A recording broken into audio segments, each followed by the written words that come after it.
Allez, paré à larguer. Pareil. Pareil. Larguer. Vas-y jusqu'au premier œil. Top.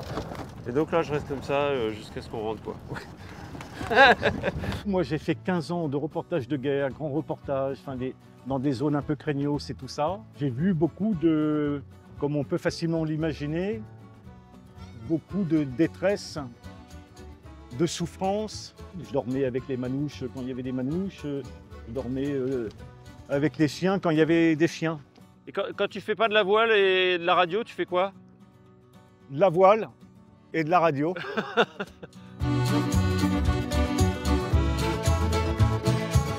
Aujourd'hui, on va retrouver Thomas. Thomas, il est au Sable d'Olonne et il a retapé un vieux voilier pour proposer des sorties en mer inclusives à des gens qui ont besoin de retrouver confiance suite à des accidents de la vie, à un handicap, à une maladie. Et puis, il a aussi monté une radio, il a été reporter de guerre. Enfin, vous allez voir, il a un sacré background. C'est un personnage au grand cœur, donc je suis ravi d'aller le retrouver. Je ne suis pas tout seul d'ailleurs dans cette aventure, j'ai Axel avec moi aujourd'hui. Salut Axel, ça va? Ouais, ça va et toi? Ça va. T'as le mal de mer ou pas? Je pense pas. Bon, bah moi non plus, a priori, en tout cas sur un voilier. J'espère que ce ne sera pas la première aujourd'hui. Allez, allons retrouver Thomas. Génial. Johan, comment vas-tu? Ça va et toi? Eh bien, impeccable. Regarde un peu. La mer nous appelle. On va aller là-bas si tu le veux bien. Alors là-bas, c'est Port-Olona, c'est ça? Oui, c'est Port-Olona. Le fameux port du Vendée Globe. Exactement, avec le chenal du Vendée Globe qui est là-bas. Tu as les lunettes, donc ça c'est super. Tu as les bateaux, c'est assez génial. Tu as le sourire. On peut y aller. J'ai même la veste, parce qu'il paraît qu'en mer, des fois, il fait un peu frais. Et ça peut peler un petit peu, mais là, il devrait y avoir un bon petit soleil avec un petit vent correct. Le vent correct, ça veut dire qu'on va hisser les voiles, on va pouvoir avancer. Alors, sur un voilier, en règle générale, nous, on essaie quand même de lancer de la voilure avec un bon équipier comme toi, Ouais. costaud, Va falloir un bosser, vrai c'est marin ça qui est barbu. Ouais. Ça, c'est de l'idéal. T'as mangé, toi, ou pas? Moi, non. J'hésitais, moi, un petit peu. Il y en a qui ont mangé. Ça dépend de l'estomac de chacun. Il y en a qui préfèrent faire une grosse bouffe avant. Moi, je préfère, comme j'ai un peu de réserve, je préfère ne pas trop Tu manger navigues sur avant, la réserve. quoi. Voilà. Bon, et bah écoute, on y va. Allez, on y va. Hop. Donc là, je t'emmène en voiture, et puis comme ça, tu vas m'expliquer ton projet Resilientia, et pourquoi, du coup, on fait cette sortie en mer aujourd'hui. Eh bien, avec plaisir. Allez, c'est parti. Direction Port-Olona. Bon, alors, est-ce que tu peux m'expliquer ton projet? C'est Resilientia, c'est ça? Oui, Resilientia. En quoi ça consiste exactement? Eh bien, c'est très simple. On a tous, à un moment ou à un autre, dans notre vie, besoin d'un coup de main. Parce qu'on a tous, à un moment ou à un autre, un coup de moins bien, des difficultés, des soucis qui nous prennent un petit peu à la gorge. Et Resilientia, ça veut dire résilience en latin, là, pour faire un peu savant. Et la résilience, c'est le fait, quand on a été tordu, de se remettre droit. Ouais. Et on a tous quasiment la capacité en nous de nous remettre droit. Pour se remettre droit, eh ben, parfois il y a un sourire, une main tendue, une rencontre, tu vois, un événement qui peut aider à cela. Et Resilientia, donc on a récupéré un voilier vintage parce qu'on est au Sable d'Olonne. On a, avec le lycée Tabarly, retapé un petit peu ce voilier vintage mythique, là, un arpège 1973. Bon, bah voilà, il suffit de mettre tous ces ingrédients, de les mettre dans un mixeur entre guillemets. Et Resilientia vient de là. La mer, elle nous apprend beaucoup de choses parce que dans la mer, il n'y a pas de mensonge. Et sur un bateau, un équipier, il est obligé de faire confiance à l'autre et l'autre est obligé de lui faire confiance. Et on va retrouver qui, là, du coup? Alors là, on va retrouver quelqu'un que je connais depuis peu, qui se prénomme Élodie, qui a monté une association à La Roche-sur-Yon, à côté, donc la préfecture, pour des personnes qui souffrent de sclérose en plaques. Et là, on va faire une première sortie avec elle. Et on verra, après c'est elle qui verra, si éventuellement on essaie de faire d'autres sorties après avec d'autres personnes de l'association. Hop, c'est parti. Allez hop. Le nom du bateau c'est Tiponche 007. Tiponche 007. Ouais, c'est le nom de j'aime l'ancien propriétaire. Et c'était le nom qu'avaient donné ses enfants au bateau. Ok. Et c'est ça qui est sympa, tu vois, de continuer à garder le même nom et pas de changer de nom. Alors, c'est quel bateau? Et voilà, il est là. Un arpège 73, une bête de course, le meilleur à son époque en course croisière. Élodie! Bonjour Thomas. Bienvenue à bord, Bonjour. Johan, Elodie. Bon, Prête à embarquer? Ravie d'être là, prête, enchantée. donc toi tu as déjà fait de la voile ou pas? Non, jamais. Jamais. Un tour de bateau une fois, mais pas de voile. Donc, Donc c'est une première. Bon bah on est parti. On te Allez suit. hop. Impec. Tac.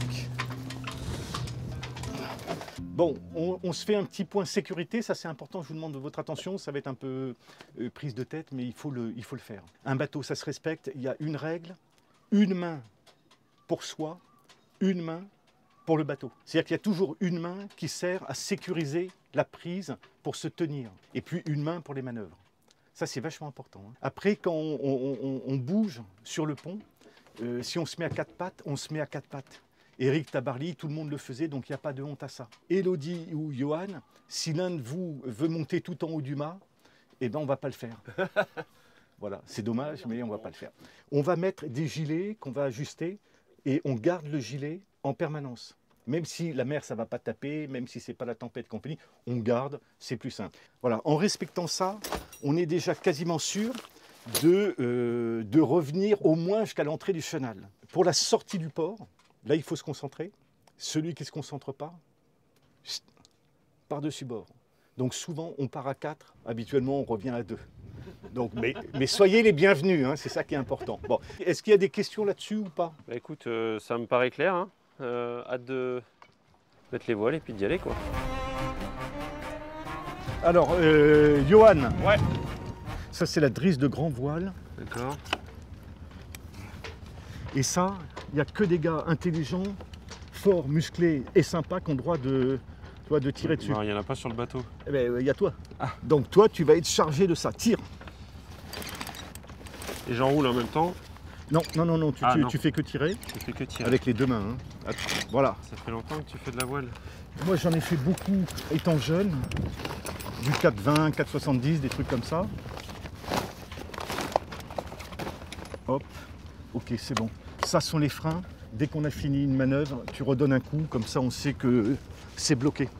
Ok. Donc, comment tu l'appelles cette voile? C'est le génois ça? Non, ça, c'est le génois, il est là. Le génois il est là. Il est bon, même si on a l'impression que voilà. Et ça, c'est la grande voile. Ça va, Elodie? Ça va. Prête? Ok, ça c'est bon. Allez, paré à larguer. Pareil. Larguer. Et là, Johan, faut que tu regardes à droite et à gauche. Les puristes diraient tribord et bâbord. Ouais. Et tu me dis s'il y a un bateau qui arrive, quoi. Donc ça, tu me disais, c'est un arpège 1973. Et c'est celui, il est un peu mythique celui-là, c'est ça? Il a contribué à démocratiser la navigation. L'arpège. de plaisance. Ouais, l'arpège. Pousse un peu, pousse un peu. L'arpège ouais. a révolutionné le monde de la plaisance. Tire un peu. Hop, on va réduire la vitesse. Parce que lui, c'est lui qui est prioritaire, c'est une navette de la mairie.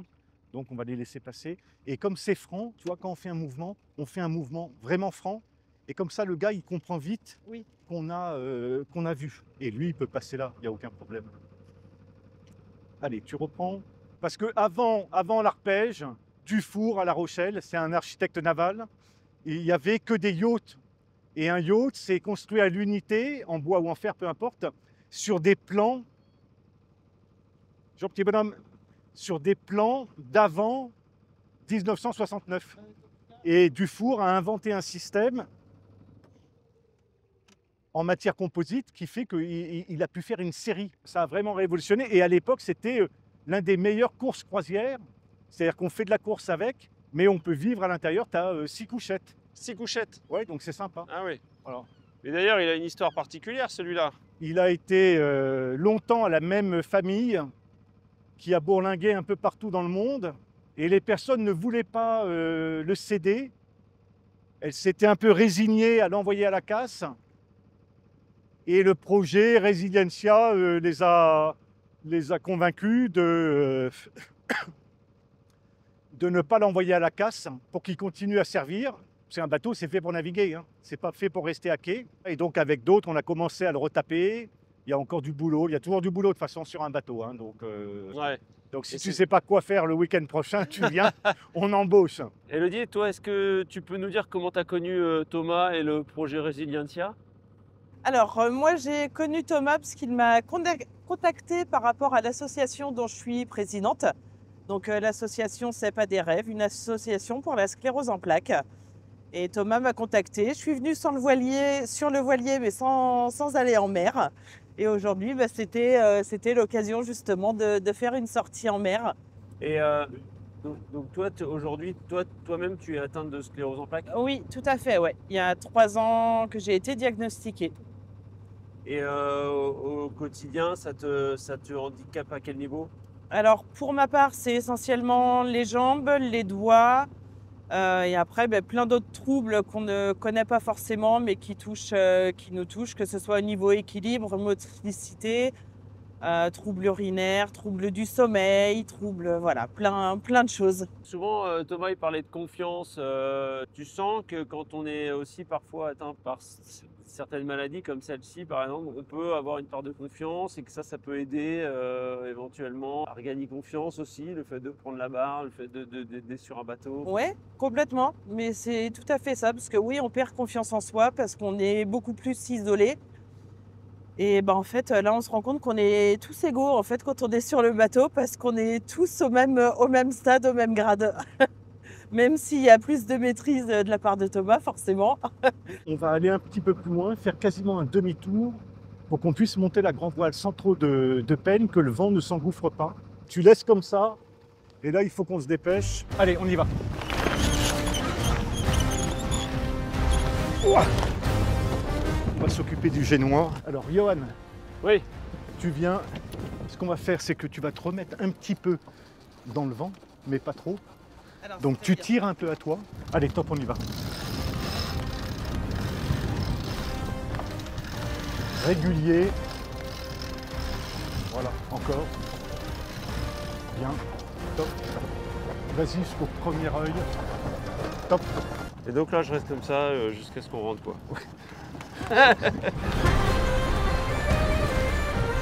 Et toi, quel parcours t'as eu avant ça?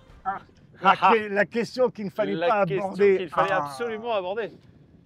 Non, Alors, parce moi, que j'ai t'as un quand même parcours. baroudé un petit peu aussi. J'ai un parcours Pas sur les mers. que moi je trouve normal, mais qui pour beaucoup est un peu singulier.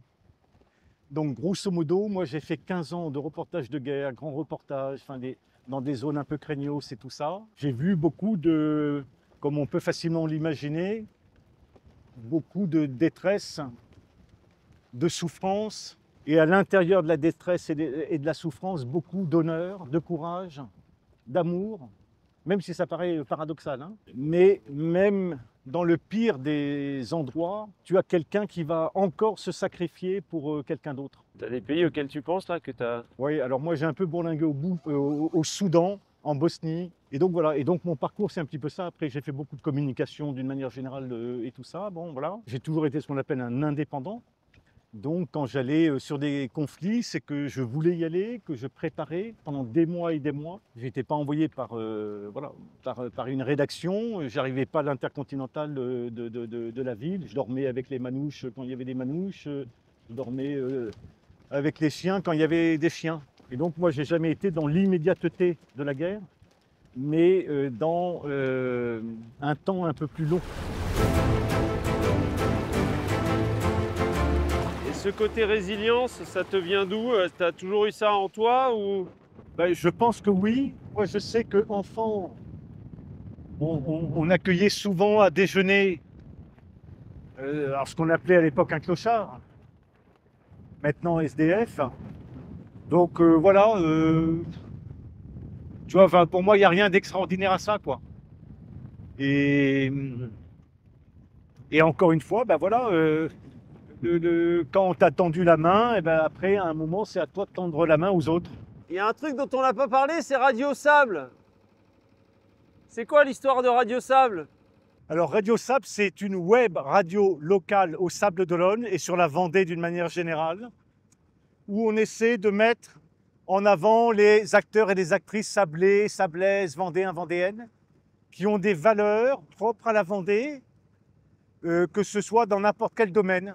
Donc les marins pêcheurs, la high-tech, le social, le business, le patrimoine, et ainsi de suite, et ainsi de suite. Et donc, moi, j'ai monté ça il y a 4 ans, parce qu'il y avait plus de radio ici au Sables d'Olonne, alors que les Sables d'Olonne, c'est quand même une grande ville, voilà, qui accueille le Vendée Globe. Donc, il y avait un bassin d'informations à traiter qui était possible et qui rendait la chose possible.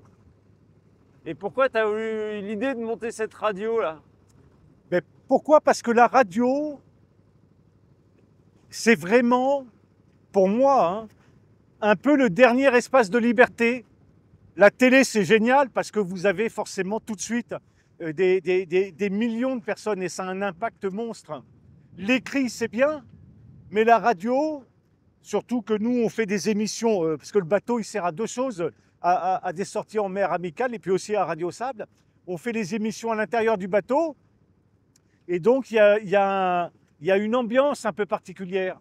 Et on n'est pas limité par le temps comme un format télé ou un format papier. Et donc moi je trouve que c'est vraiment un espace de liberté, la radio. Et les premières radios libres, avant que François Mitterrand ait libéralisé vraiment la chose, étaient faites en Angleterre sur des bateaux pirates. Et quand tu fais pas de la voile et de la radio, tu fais quoi? De la voile et de la radio.